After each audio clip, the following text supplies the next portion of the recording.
e para punës më vje keq që shikoj Vllaznin edhe Partizanin performojnë te stadium. Një është fatkeqësi e madhe për futbollin shqiptar që këta dy ekipe mund të luajnë të ajo fushë që këtu nuk kemi më cilësie. Bie poshtë cilësia, çfarë duhet të japin lojtarët, sepse nuk përgjigjet terreni me topin, me këmbë të lojtarëve.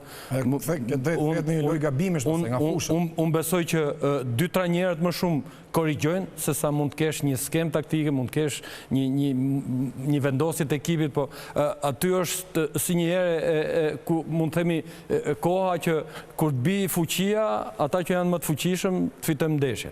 Por gjithsesi, përveç që ishte një ndeshje e luftuar disi, sepse edhe ata njerëz meritojnë që t'jenë në Errol Benja, nuk është Errol Benja vetëm i kombëtares, por është edhe i Partizanit edhe i Vllaznis. Ka kosto më padhe, ka kosto të lartë. Po, e vërtet, edhe kjo qëndron, është dhe çështja e